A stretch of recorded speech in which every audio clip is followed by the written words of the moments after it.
পশ্চিম এশিয়ার আকাশে ধোঁয়া, রাজনীতির দাবার বোর্ডে আগুন, আর সেই আগুনে হঠাৎ ছড়িয়ে পড়ল এক বিস্ফোরক খবর। ইরানের সর্বোচ্চ নেতা আয়াতুল্লাহ আলী খামেনি নাকি ইসরায়েল যুক্তরাষ্ট্রের যৌথ হামলায় নিহত। খবরটি সামাজিক যোগাযোগ মাধ্যমে ছড়িয়ে পড়ে দাবানলের মতো, কোথাও শোক, কোথাও প্রতিবাদ, আবার কোথাও অপ্রত্যাশিত উল্লাস। ইরানের ভেতরের একাংশের নাগরিক নাকি উদযাপন করছেন, বিশ্ব রাজনীতি থমকে, কিন্তু শোবিজ তারা চুপ থাকেননি, বরং ইনস্টাগ্রাম স্টোরিতে আগুন জ্বেলে দিয়েছেন কয়েকজন পরিচিত মুখ।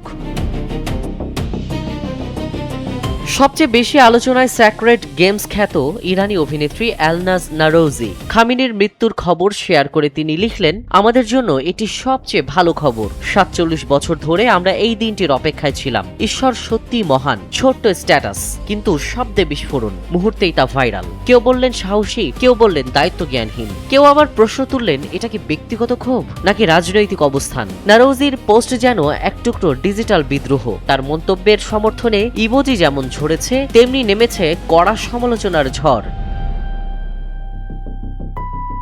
বলিউডের আরেক পরিচিত মুখ মান্দানা করিমিও নীরব নন। বিগ বসের সাবেক প্রতিযোগী তিনি। ইনস্টাগ্রামে শেয়ার করলেন একটি ভিডিও। সেখানে কিছু মানুষকে খামেনির মৃত্যুর খবর উদযাপন করতে দেখা যায়। ক্যাপশনে লিখলেন, সংবাদ মাধ্যম নিশ্চিত করেছে ইরানের মানুষ এর চেয়ে বেশি খুশি আগে কখনো হয়নি। এখানেই থামেননি তিনি। আরেক পোস্টে ইসলামিক রিপাবলিকের বিরুদ্ধে তীব্র ক্ষোভ। প্রশ্ন তুললেন, অতীতে হাজারো ইরানের মৃত্যুর সময় যারা নীরব ছিলেন তারা এখন কেন সহানুভূতি দেখাচ্ছেন।